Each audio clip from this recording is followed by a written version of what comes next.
Good morning, everyone. Happy Tuesday. Welcome to another edition of the Plant-Based Morning Show, presented, as always, by Compliment. As always, 11 a.m. Eastern Time. You can join us live if you're a podcast listener. And if you are, you're probably the only one hearing me talk right now because this is the dead period where there's nobody in here. They come in, they filter in. And so all I do is fill the time while I'm waiting for that. So consider yourself special if you're here this early to hear this or if you're a podcast listener. But if you are a podcast listener, you should come join us live because the party is at the live. That's no doubt about that. Here comes Doug. As evidence of such claim, he's dancing like it's a party. I am here. I am ready to party. It is Tuesday morning. I have gotten rid of all of my Monday vibes from yesterday. I'm here. Okay. I'm good. I'm here. I'm ready to party. You sound poor. Your quality and video is sound and video is not very good. Oh yeah. Okay. But I don't know if that's just me. It wasn't a problem until I logged on. So. Okay. I'm just gonna text my wife really quick and say, "Can you have people stop streaming, if possible?" Sorry for the delay, everyone. We have some guests with us. They may not know the policies about all streaming off at 11 a.m. Eastern. A strict no streaming rule except for homeschool purposes. So hopefully that'll get taken care of.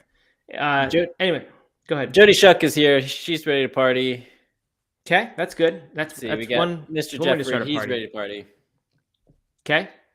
Let us know. Let us know in the comments if the sound quality is just me or if everybody is having trouble hearing Matt. Yes, I would love to know that. Hello to Try DMC, first time live viewing. Love to reach new people. Right.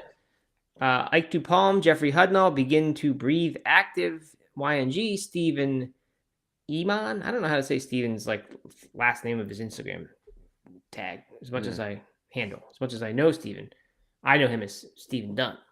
But he told me the story once. I forget what it is. Shock Family, Sandy Lee, Kate, Anna Tush, Landry Land. A lot of people. Good.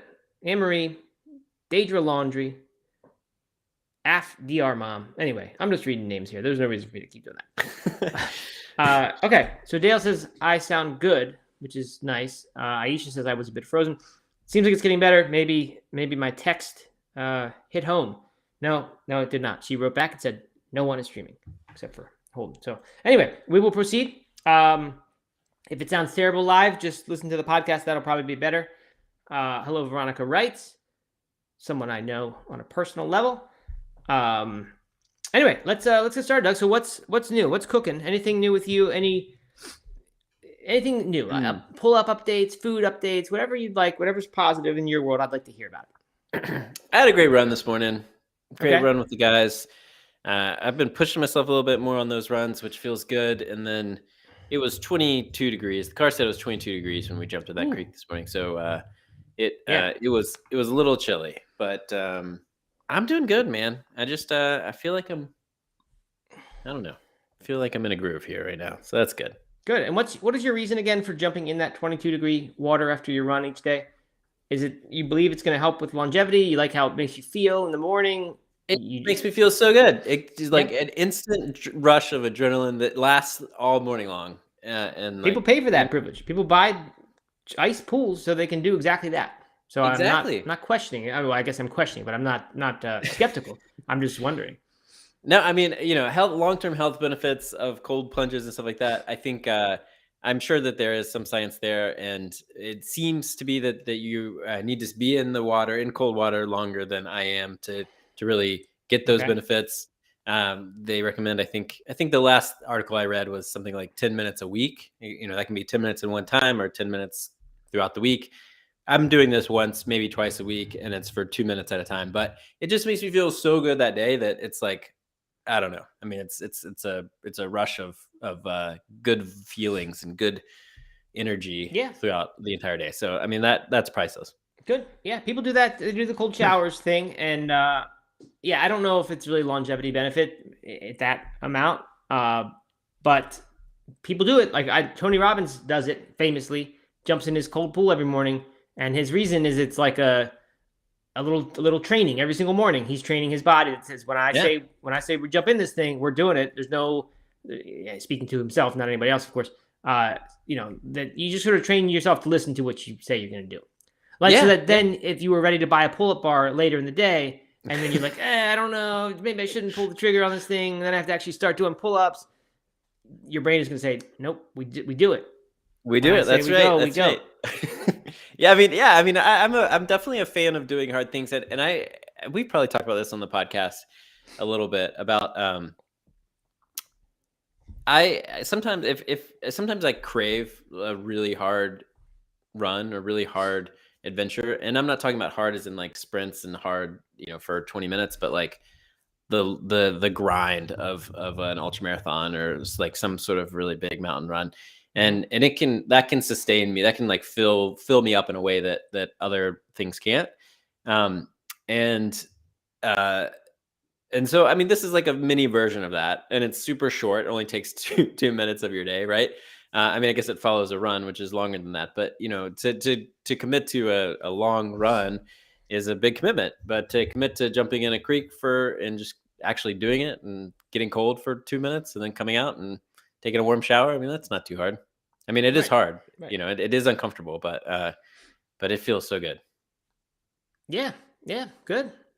I mean, I have a sense it probably never gets easy. Maybe it feels good. I mean, exercise to me, you can get to the point where you actually look forward to it. I think ice water jumping is probably different. There's probably a more primal part of your body that says, never does that seem like a good idea. And that's why it's a great training, right? If you can keep doing it. Yeah, sure. All right, on the same topic, Doug, of long grueling runs, Mr. Jeffrey says, are you training for an ultra? Did you end up choosing one? So I came really close in the spirit of me not signing up to things. I just decided it was really working. It was too soon to follow through on things. There's an April race that I have been looking at, and I decided it was too soon to do it justice. Which I know is an excuse, and it's gonna sound like an excuse, but it's a tough, like really tough run, and I don't want to not be able to properly train for it. And I don't feel like I'm in good enough shape to jump in with it now. So I am definitely committed. I am 100% committed. My family is committed to me doing at least a 50 miler, probably a 100K this year. I just have to find the right one. It's going to be this fall or late summer. And I want it to be an adventure, a real one. So, okay, good. Family committed. What does that mean? The girls are like all in? Girls are all in. They've like put it on their vision boards, and no, I just mean like I got the buy-in for proper training for 100K. Okay, gotcha. From the family. Good. Okay, good. All right, well, keep us posted on that. We'd love to hear how that goes, as well as any pull-up developments. But I'll let you lead the way on that. I'm not gonna. All right. People still want to know. This is Doug running AMA all of a sudden. Jody says, Doug, do you run for time or distance or both? Yeah, mostly time now. I think the distance is really good if you're going for a distance that you've never trained for before. So like if you've never run a marathon, or a 50K or something like that, like training for distance, I think is a good way to just ensure that you're getting in proper distance and proper training. But now it's almost entirely for time. Both my daily runs that are, for 45 minutes or whatever I have time for, or long runs too. I'll set up for 4 hours or 3 hours or whatever, and instead of 15 miles, 20 miles. I think that is just a easier way for me to approach it, especially right now with like having 2 younger kids and commitments on weekends and stuff. Is I know I can carve out like 3 hours, and I'll just see how far I can get in the 3 hours and how my body's feeling, and then come back after that and move on with the day instead of committing to 20 miles that maybe will take me longer than that, and then have to rush the rest of the day, or it's a bigger issue for the family. There we go. Well said. All right, so good. Let's keep in mind, everyone, when we rag on Doug about his pull-ups, he's still putting in these long runs most weekends, probably every day. He's not doing nothing. I'm not running that far these days. Not on the weekends. Not okay. All right. But yeah, the pull is just something. It's like how bad do I really want it? That's the question. Is that it comes down to. I was thinking about that today, actually. As I got out of the shower, I was thinking about why you aren't doing this, and I thought maybe he just doesn't want it, and he must be setting this resolution because he feels like he should be able to do these pull-ups or something. Maybe you just need to punt it and say, I don't care. I don't want to be able to do pull-ups. Here's what I think it really is. Okay. Well, I don't know. Maybe I'm not ready to say that yet, but it's gonna happen. It's gonna happen. It's gonna happen. It's gonna happen. I asked for a pull bar for my birthday. My birthday's coming up, so there we go. Asking, just order it off Amazon. It's simple. It takes a second, and then it'll be at your house 2 days later. All right, whatever. Do what you're gonna do with the pull-up bar. I had some mushrooms last night with my pasta. It was pretty good. You're the shrooms. Let's hear about it. What kind? It was a cremini, shiitake, and maitake. I think it was a blend purchased in order to make this pasta dish. I mean, we've had it before. Nothing remarkable, but it was nice. Enjoyed it. But I'm having a lot of mushrooms recently. I don't know. I'm sort of inadvertently part of this mushroom movement all of a sudden. All right. Without meaning to. I still don't agree that it's the food of the year. I think it's too niche for that, but I'm okay with it. All right, so moving on. Let's jump into the weather report for the day. It's actually very nice weather where I am today. I don't know how warm it is, but it sure looks sunny and nice. So that's helping my spirits. I think, Doug, you got some little snow yesterday. Is that what I heard? In the hills, not in town. Okay. So no, I didn't. But it's cold. It is very cold. Like I said, it was 22 this morning. Yeah, that is cool.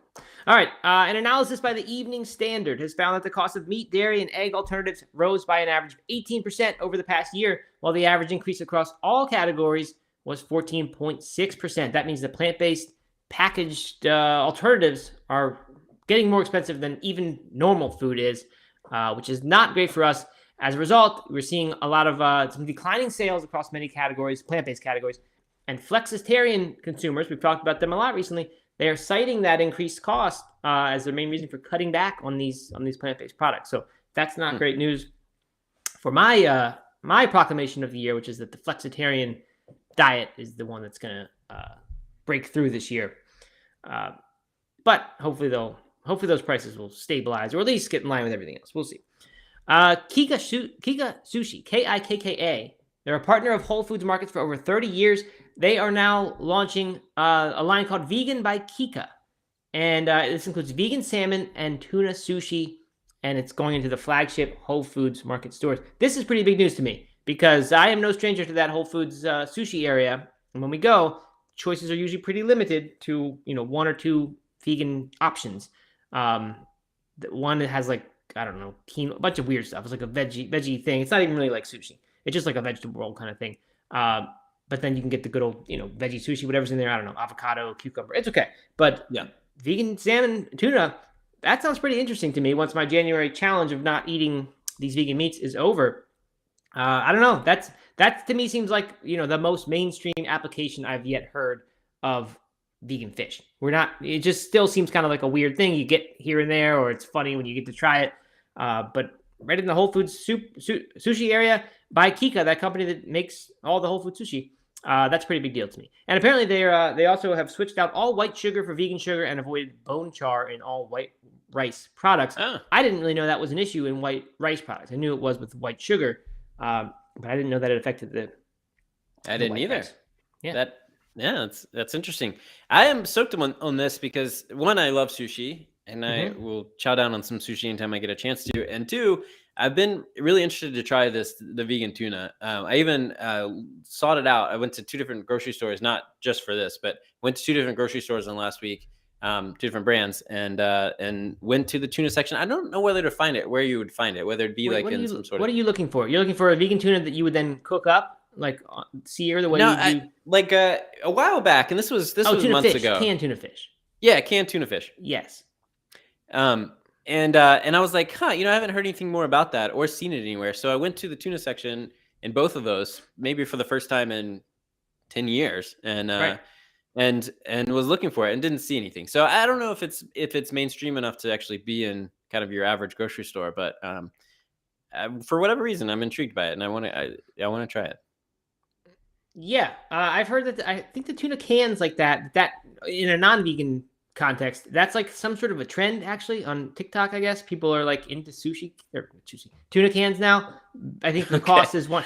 Cost is one of the reasons. But I guess the whole product line or category is making a comeback. So I wouldn't be that interested in the vegan one, but I guess if you ever liked tuna fish out of a can, then that'd be good to try.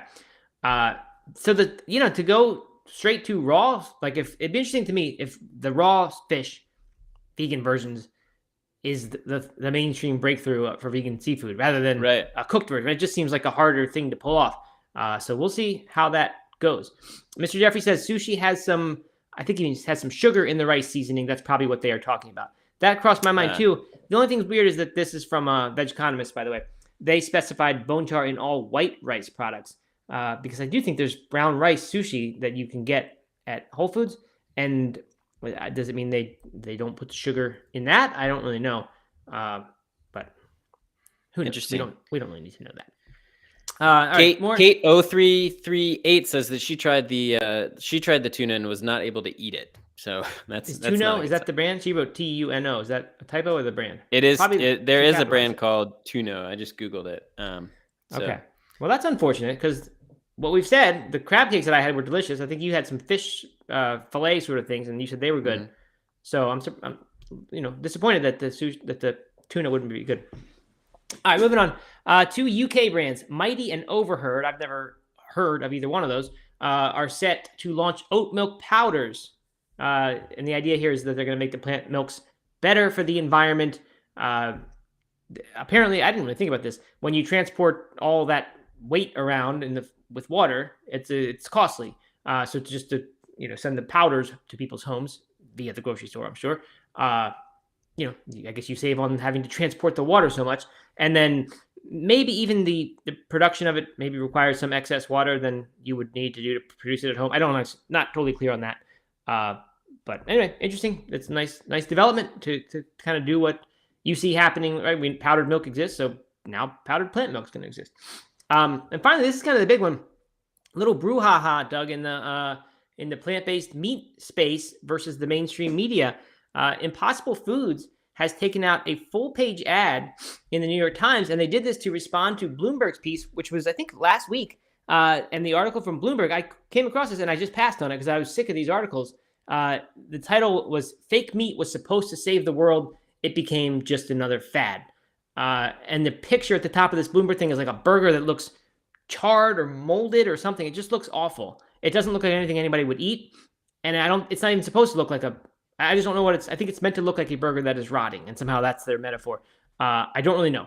But it was basically just a big opinion piece, and that's what their claim here, about how terrible plant-based meat has failed everyone with these big expectations rather than the facts. They, according to Impossible Foods, they left in stuff like the 14% decline in the refrigerated meat sales, plant-based meat sales, but neglected to mention that the frozen category had actually increased sales during that time. So it's one of those things where they're telling one side but not the other.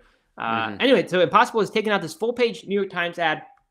It says, "When stories in the media are hating on plant-based meat, we throw our burgers on the grill and leave the rest to Reddit." And then they put like a Reddit screenshot into the ad. It's really not very convincing. It's just like three random Reddit people saying, it's Bloomberg, so I would take it with a giant bag of salt. Or, it's an option in many very large restaurant chains as a meat alternative. That's huge. No idea where this article is coming from. So, I mean, yes, easy to make those complaints. But I don't, who cares if you found three people on Reddit who didn't like the article? Some random people on Reddit. How funny. You'd think they'd be able to come up with something better than that. Right. I understand their frustration totally. Like I said, I just passed on it because I just was tired of us. We've done that article in other forms 50 times on this show. So we don't do them anymore because they're just boring. I don't know. And then we've gone into why there's actually still some positive hope, even though not denying that this has definitely fallen short of expectations. So yeah, just weird. Not a very great tactic, I don't think, to respond. But whatever. Good for them. Glad. Like to see a little controversy happening and fighting back. Yeah, definitely. I just Googled the Bloomberg article, and that patty is right. That the image at the top. It says in the little caption, it says a frozen Beyond Burger plant-based patty. And if you look at it, I mean, first glance, it looks like it's covered in mold. And then you look at it a little more closely, it is just frozen. But it's, I mean, as if other burgers aren't frozen. Like I mean, come on. Right. It's how weird. Yeah, it's one of those. I don't know. Like for a while, we were talking about this. We were talking about the good of these plant-based meats. I'm kind of in the boat now. Maybe I'm a little early here, but I feel like the answer to this now is we're going to move really quickly into the cultivated meat. Like I think that's not me. I mean, that's coming really soon. We're already seeing it happening in places, being tasted in the U.S., not legally sold just yet, despite FDA approval. So, we're going to start seeing that mixed in with some of these plant burgers so the taste gets better. I think soon enough, this price still being a major obstacle, we're going to see eventually these 100% cultivated meat patties. And whether or not they're vegan doesn't really matter, depending on, well, probably not definition. I'd say they are not vegan by definition. But it kind of doesn't matter for this point, right? Because Bloomberg's not writing that article for vegans. They're writing that for the mainstreamer. Right. And that's, where there's the potential for these cultivated meats, I think, to really blow up. So anyway, that's kind of my answer. I think this plant-based meats has been a nice stepping stone, and I do think eventually we're going to move on, because I'm not convinced these things are healthy still. I just don't really know about such prophecy. I don't know. I don't know if I agree with you there, Matt. I mean, I definitely agree that the cultivated meat side is going to explode over the next coming years, and that's going to be maybe the true game changer that people were saying plant-based meat was. But I think plant-based meat is here to stay. It's been here for a long time. It's going to continue getting better, and I think there's a market for it, and there will continue to be a market for it, and hopefully it'll maybe even get a little bit healthier or and certainly tastier. So I'm here for the plant-based meats, and I will continue supporting those when I want something like that. But I agree with you on the cultivated side. Good. Okay. Well, that is your weather report. Steven says New York Times. Where have I heard that name before? I think he's referencing the plant-based athlete, New York Times bestseller, debuted at number 4 on the list, only to disappear from the list the following week. But we don't need to talk about that part. But hey, once you're a New York Times bestselling author, Matt, you're always a New York Times bestselling author. Yep. I should start every show introducing myself that way. just be part of my name. That's I write your name a lot and on different things, on different emails and website stuff, and I always throw in that New York Times thing in there. It's a good one. If ever I write a book blurb for somebody, that's always first thing after my name. Now it just became my name. Actually, when I introduce myself to somebody, I say I'm the host of Plant-Based Morning Show, and my co-host is a New York Times bestselling author, Matt Frazier. So is that right? Are you kidding? Or you really do that? No, I'm just kidding. Okay, but I should do that. Yeah, it's weird. I mean, it certainly does lend credibility, right or not, because you can, it can be gamed like anything else now, and doesn't mean quite what it used to.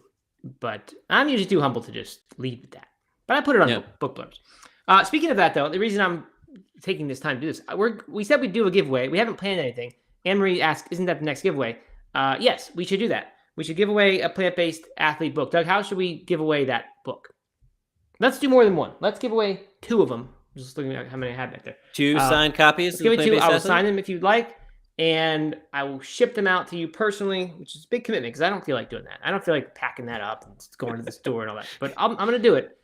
And there will be no certificate of authenticity, however, but you will have a handwritten envelope that shows I sent it. So that when you eBay it, you can get a nice premium, maybe. Okay, so how are we gonna do that, Doug? How do we give things away? I think we should announce it tomorrow. We should think this through a little bit more than on the fly live, and announce it tomorrow. That's a good idea. Okay, we'll do that. We will announce it tomorrow. Hold us to it, and we'll think about it. Juliana wants to know if she can get one to Argentina. No, you may not win one, Juliana. We can send you one. I already have sent you one, and I wrote a nice note in it in Spanish. I lost Doug. Maybe he'll be able to come back. Anyway, Juliana, I wrote you a note in Spanish, never arrived, along with a handful of those books that got lost, which I will never know what happened to them. All right, bringing Doug back here. And then we're going to start actual content instead of this fooling around. Okay, Doug's back. I'm back. I'm here. Sorry about that. Okay, good. All right. So anyway, what I said, Doug, is that we're going to move on to real content now. So this one is from bestlifeonline.com. A little bit of a suspect domain name for my money. And the headline's a great one. Suspect article too, I have to say. The headline is just a shocker. New study says drinking water helps you live longer. I mean, who would have thought, Doug, that one could live a longer time if they drank water rather than not? I mean, I don't know. It's amazing. It's almost as if water is needed for survival. And and a new study has uncovered that. Here are 5 easy ways to up your intake. So I like this one, Doug, because I know you're a water guy. You've always been a water guy. It's been part of your morning routine for a long time. Before morning routines were even a hot thing. I know you did some simple stretches, light stretches, and drink water in the morning. That was one of your morning routines. So that's right. I think it's good. I think we all could use more water. I don't really tend to drink all that much water. I like to think that I eat enough water-rich foods that it's okay that I don't. But I definitely notice sometimes I have the yellow urine problem at the end of the day. And I think that's a sign I'm not drinking enough water because I used to not be that way. My best tip, and this is their number one tip here. They say get an intake tracking water bottle. Let's back up a second and just say get a water bottle, period, that's filled with water and have that like at your desk. To me, I can bring a glass up to my desk to do work, but the glass is gone very quickly because it's only 8 ounces or something. The water bottle's there, and I can keep drinking it out of habit. I'll just do it. So I think that's a great one. And apparently, well, they mentioned that. I don't know if it's been shown to actually help, but that seems like a great just habit thing. Make it available all the time. They're suggesting getting a water bottle that is labeled with little like markers on it that shows you basically where you should be at each hour of the day, how far your pace should be. And then it reset. I mean, it looks like maybe a 32-ounce bottle, and you'd refill it once in the day. So they actually have 2 scales on there, one for the morning, one for the afternoon. Seems a little silly to me that we need to have a water bottle tell us what pace we should be on. I had a bottle like that in college, except it held like 5 beers, and it said, just getting started, feeling really good. And then as it went down, it was like, it's like call a cab, and and that seems. And like did that help you drink more beer? Was that helpful? It helped me keep track of how much beer I was drinking. Okay, that's good. Nice. Yeah. So use case. Yeah, I think that might be a little more practical here than a water bottle, or at least a little better than a water bottle that tells you to drink more water. I mean, who's going to actually listen to that? I don't think anybody. I guess I will say this. I have seen a friend of mine whose grandparents I knew well, whose grandfather was sick. He had one of those, and because he had some dementia issues, and it like actually informed the rest of the family how much water he was drinking. That makes sense. Doctor, but this is for your average person. I don't know that you really need a bottle to tell you how much you're drinking or not drinking. Right. This wouldn't be a horrible idea for a runner, an ultramarathon runner who needs to monitor how much they're drinking. Yeah. I mean, it's easy enough just to say I've drank this many bottles worth, because you don't really care that much about being on pace per hour. But yeah, maybe some people do. So I don't know. Anyway, I'm not going to get a bottle like that, but I think you should have a bottle. I think it helps you. Okay. And then, so number 2, set reminders throughout the day. I mean, this in general is a good habit tip. Just so many habits that aren't achieved, or habit changes, I guess, that aren't successful. It's because people just forget. Like it's just a huge thing. It's just forgetting to do, especially when it's a very small thing, like drinking water. It's just so easy to forget to do it. That's the major stumbling block, rather than resistance to it. It's not like you don't want the water, you just don't think to drink it. So little reminders, I think, actually can be helpful in this case. I've never really had a whole lot of success using them. I really haven't tried that much, but apparently it's a reasonable habit change kind of idea.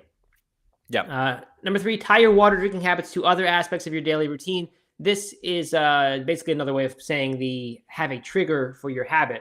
So if you do something and then drink water, for me, waking up in the morning is a trigger to just chug a bunch of water. Not chug, but drink a good amount. But if you always also do it after your workout, or after even something not necessarily a dehydrating thing, but let's say every time you close up your computer to finish your workday, you drink some water before you do whatever. That's the idea. I suppose that could work. It does with other habits. Number 4, eat more water-filled foods. Nothing too exciting here. I think this audience in particular that we're talking to needs this tip less than others do. Most of us get a ton of water from fruits and vegetables, so that's good. And finally, make a pact with a partner. And then they show 2 happy people cheersing a glass of water probably in their 80s. Very happy drinking their water. So if that's Matt, any indicator, can we make a pact? A water pact? Yeah, that's a good idea. I think we need that. I think that's something we should focus on. So, all right. I mean, none of those were all that good of suggestions. I mean, they were fine, whatever, but nothing new. Simple habit advice. But what is wrong about this study is it doesn't actually tell you wrong about this article is it doesn't tell you how much water to drink. No, they don't. And I clicked over to the study a few minutes before the show to see if I could quickly find that. I couldn't quickly find it because it's actually looking at your sodium balance, and they're kind of associating hydration with that. And my guess is that someone else, whoever was writing this article, did the same thing, couldn't figure it out real quickly, and then just decided to leave the very most important part of the article out, and instead just focus on tips we've all heard before. Right. Down in item number 2, they give a guideline that says, wondering how often to reach for a fresh glass? A general rule of thumb for healthy people is to drink 2 to 3 cups of water per hour or more if you're sweating heavily. That would be a tremendous amount of water throughout the day, right? Yeah, that does not sound right. Because 8 cups is kind of the standard recommendation I hear. And I've heard that may be misguided, that we may not actually need that much. But you'd hit that 3 hours into your morning, and then beyond that, just go to the moon. I mean, that'd be a tremendous amount of water. But I don't know. Who knows? Maybe their audience is one that's always sweating. Yeah. So anyway, that's that. Yeah, like you said, kind of silly. I mean, well, I don't know. Maybe I'm a perfect example of why I'm wrong here. It's just obviously water's good. Obviously, we should drink more of it. Do we really need tips to tell us to drink more water? I don't really know if we do. I just, as much as I say, like, sometimes I think I should drink more, I also think, like, our bodies are pretty well designed. Like, you wouldn't think evolution figured out how to tell us when, like, to be thirsty and drink water. And I get if your diet is all whacked out and you eat all this different stuff and, you can't trust your body signals, that's one thing. But I tend to think that, people who eat pretty healthy probably can trust their body signals. So yeah. I just don't know if we need more than the built-in thirst mechanism to tell us when to drink. Yeah. So a lot of people seem to be using apps or phone reminders to kind of help them to water, which is interesting, and I like it. I like it a lot. The app, I bet like if you have an Apple Watch or maybe even any sort of smartwatch, I remember when I used to wear my Apple Watch, it reminded me to move every 45 minutes or something like that. I'm sure you can set something similar to. Right. But did you probably start ignoring that? I bet after the second day. Oh, 100%. Yeah. That's probably the reminders. It sounds like a great idea until you. I think I had like a mindfulness reminder once that was supposed to go off once every 2 hours or something, and after about 3 of them, I just started ignoring it. I was just stopped being mindful at all of the thing. So that's good in theory. Doesn't really work. Yeah, fueling veggie athletes. Maybe it does. Fueling veggie athletes says here that maybe they didn't recommend it because water needs vary so much: climate, activity level, gender, how much you sweat.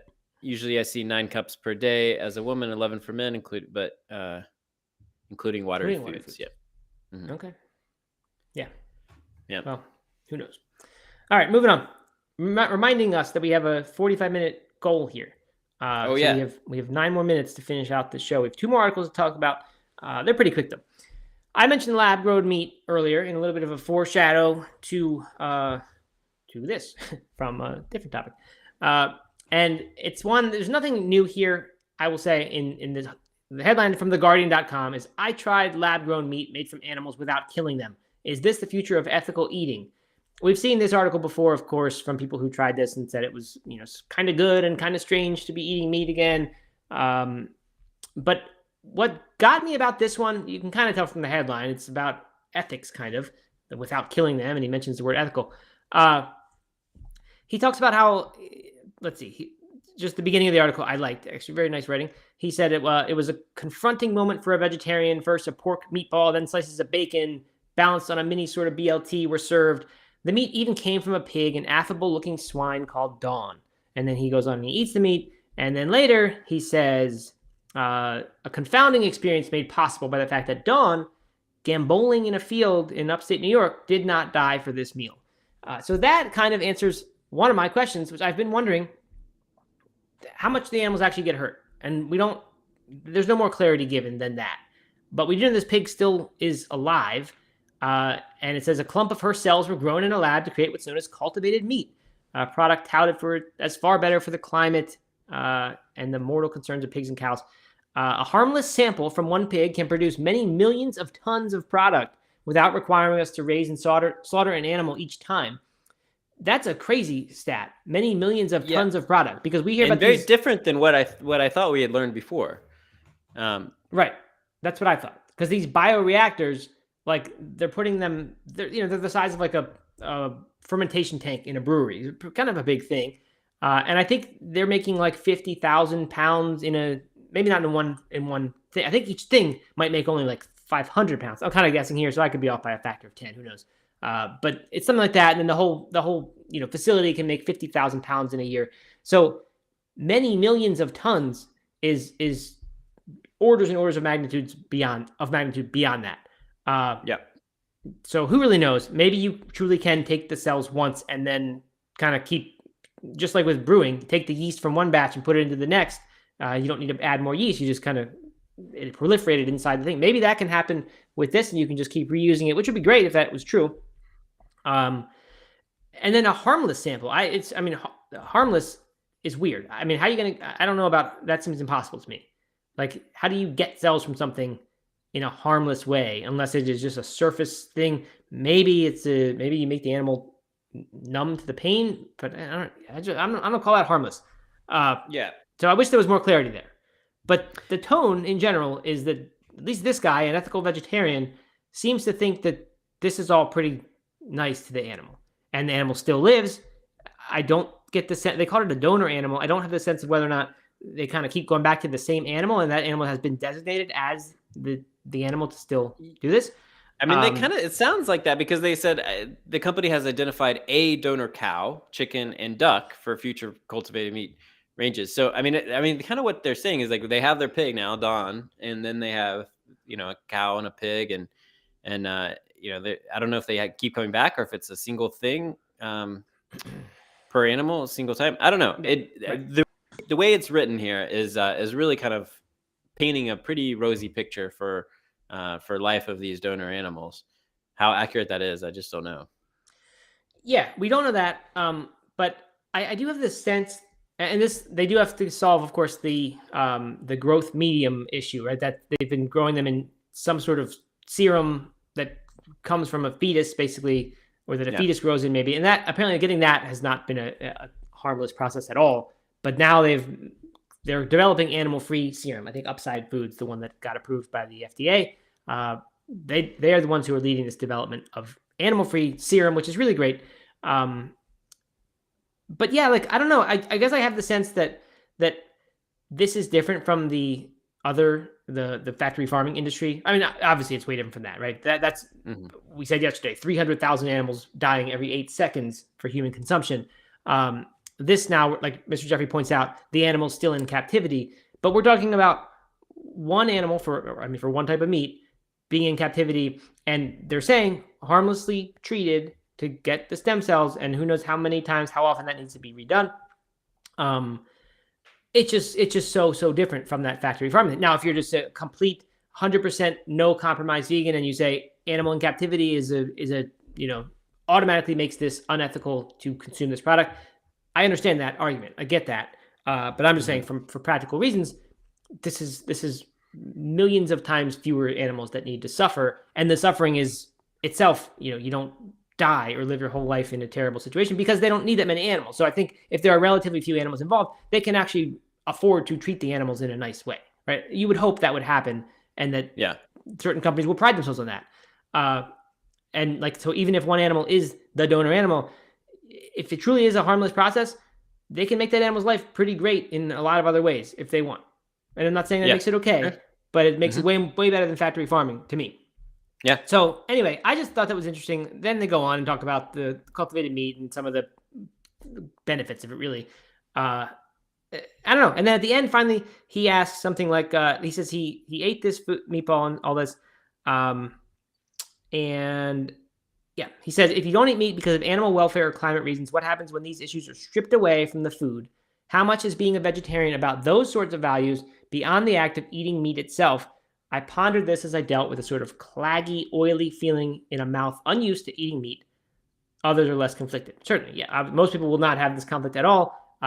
But those who haven't eaten meat in years, because the very thought of it is associated with cruelty, I don't know. It's kind of interesting to me. And to me, I think like if you truly could remove the animal from this, because he's not quite saying that, but like if it truly was cruelty free and there was no animal involved whatsoever, but you were making animal meat, I would have zero conflict with that. And so I don't think a vegetarian is at all about. I think it's about the animal welfare and whatever other reasons you have. Yeah. It almost seems like not a conflict to me. But once you bring in the fact that there is still an animal involved, like we just spent the last 5 minutes talking about, then I have conflict. But I don't think the meat in and of itself is the problem here. No, I agree. Yeah, no, I mean, I completely agree. And I think it's going to raise some real questions for people who are vegetarian or vegan. And I mean, I think quite a few people will probably start adding this to their diet, assuming that it is as cruelty free as they're outlining in this article. I don't know. Will you be a cultivarian? I don't know. I don't know what I will be. I think on this podcast, I said before that I would definitely try it and be interested. I still have health concerns, perhaps more than that amount of ethical concerns. Like I said, I consider myself an ethical vegan, motivated for ethical reasons. Once it gets to be the situation that we've just described here, I don't know if I would still be vegan just for that. Like I'd probably be okay with that amount of it. But then I have the health issues. I don't think eating animal meat is healthy very much at all. So it would need to be a very infrequent thing. I don't know. It's hard to put myself in that place until I'm actually in it. Yeah. What about you? I think I'm in the same boat. I'm certainly intrigued by it. But I think it'll really boil down to what it actually looks like once we can buy this stuff. What the process is like for the animals, what the process is like, how much do I actually trust the growing of the meat and the science behind it, and then the health sides of it too. Like I don't want to start eating meat, like, because I know what that did for my body before, right. and I don't want to experience that again, and I don't want to do that for my future health. And so like that's what I'm struggling with. But like, if it's a rare occasion, I don't know. It'll be interesting to see how that feels when the time comes. Yeah, and Mr. Jeffrey here says, I assume nutritionally it still contains all the same cholesterol levels, etc. And what I've heard before is that they will be able to engineer that kind of stuff. Obviously, there are going to be limits, right? If you take away too much of, say, saturated fat, you start to lose what makes it taste like a good hamburger, I guess, or a good steak, because that stuff has saturated fat in it. So, there's going to be limits, obviously, to what can be done. And then it's not just what are they putting in or how are they adjusting it. You've also got to, does the process itself impart any new health concerns? And I think it does. I think there is some stuff to worry about with I don't know what the structural, the scaffolding, I think they were calling it, not like the scaffolding that stuff grows on, but like within the meats, even an edible kind of thing that would give it structure rather than just be this amorphous blob. And so, that stuff is going to be health concerning potentially at first. So very interesting. And then just I hope we're not belaboring this point here, but like the last thing, like to me, it's like the calorie density, like you just said, Doug, what happens to your body when you're eating meat. So like if you get back to eating meat the way a typical standard American does, where you're having it 2 to 3 times a day, then there's no way they're going to make the meat not be calorically dense. It's just, unless it's like diet meat or something weird, no one's going to want that. I can't imagine. So it's still going to do what meat does to you, even if they are able to kind of incrementally improve health problems associated with it, I think. So the trick would be, for me, as I've thought about this before, I'm wondering, having been vegan for a long time, would I now be able to kind of go back to eating meat in a way that I think is actually potentially a healthy thing to do, like the Blue Zone's way, where it's this tiny amount, 2 servings in a week maybe, and mostly fish, maybe having gone so long without eating any of it that it wouldn't be that hard to get to that and just sort of stay with that. And maybe you wouldn't even want more than that. Just sort of having been on the other side. I don't really know. It's possible. Possible you could go there and it wouldn't be the slippery slope situation where you're back to like all the time. I don't know. That's when I've thought about this, and I have certainly thought about it some. That's where I think would be nice. Yeah, I don't know. I think it'll really depend on what happens between now and when it comes out, and what the meat actually looks like, how much it costs, what the studies are showing, and I don't know. Yeah. I don't know, but it's fascinating to watch and fascinating to talk about and think about. It's a good thought experiment. What I didn't think about until just now, until you said fish, is I have not heard about anyone doing this with fish. Have you? I have not either. No. Because that would certainly be a more attractive, right? A more attractive meat to me from a health perspective than like bacon, which seems to be what they're going after right now. Yeah, and maybe I'm sure people will be angry at me for saying this, but because I guess someone who, as much as I'm an ethical vegan, I haven't read books about the ethics very much, and I'm just not well versed in it. But like, does eating a fish, which I think typically are thought to be kind of lower on the sentience level than, and I know there are books about how smart fish actually are, but like, is eating a fish somehow better than eating a cow? Or is it actually worse? Because to get the same amount of meat, you need to actually harm many more fish. Yeah. So when you talk about getting stem cells from fish, then it seems like we're at this level very far away from the potential cruelty associated with a pig. But maybe that's wrong. I could see people criticizing that, people who know much more than I do. So then I wonder, though, we've got the bivalve vegans. We've talked about that before. People who will eat scallops, or I think certain ones that claim they have no central nervous system or whatever. What if we take the cells from those and then make fake versions of cultivated versions of those? So then we're taking cultivated cells from an animal that already has no nervous system. Now there's almost zero ethical compromise there for me. For some, there still would be, I know. But I'd be all right with that, I think. I think I could do cultivated bivalve meat. Whatever comes about. Oh, man, we're going to have quite the oyster party. I don't know if there'll be much of a market for cultivated bivalve meat. I don't think so people either. will just eat the bivalves and they don't care about that. Yeah. I think you're right about that. That's probably on the list of like meats they're going after. That's probably on the bottom. Probably quite low. Mm-hmm. All right. Unless that stuff's expensive to produce, to catch, and sustainability seafood, maybe it'll become much cheaper to cultivate it. I don't know. Okay, so we're gonna leave it there. Let's read Morgan's comment here, since she's a good fan of the show. As a vegan for 10 years, I don't think I would go back to eating meat, but it would make dining out easier, not worrying about stuff that was made with meat, dairy, identical products. Yeah, exactly. A lot of stuff doesn't have to become a habitual thing, but it would just make you be able to get back those experiences that I think are one of the bigger sacrifices, for me at least, like traveling, associated with being vegan. So if it was just this once now and then, like, it could make things easier. And again, not that you're not compromising by eating real animals. You're just taking this minor compromise of eating the cultivated stuff. I don't know. Yeah. Interesting questions. So we were going to get into 5 vegan hacks to make your dessert healthier. That doesn't seem all that fun right now. Plus, we're over time. So we will probably get into that tomorrow, maybe, unless we've found new stuff and that one's gone by the wayside. We'll see. But that is our show. Anything left, Doug, to talk about? We've got some work to do. We've got to plan this book giveaway now. That's right. We do. Be sure to tune in tomorrow, because we're going to be giving away books. Yes, we are. I've got all different languages I can give. I can give you the Korean, the Chinese, I think I have it. I'm not giving my Italian copies. I need that one. I don't know. We don't have any Spanish yet, but it's coming, supposedly. And I got more too. I think Polish. I don't know. A lot of languages. It's a big time book. I'm telling you. Big time, man. You're big time.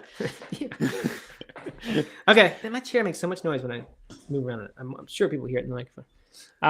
All right, good. Well, that was fun. Enjoyed this one. Hope you did too. And we will be back tomorrow, again, 11 a.m. Eastern, like we always do. So just show up live or listen on the podcast, but better to show up live. And we'll keep doing them. All right. Talk to you later. Thank you, everyone.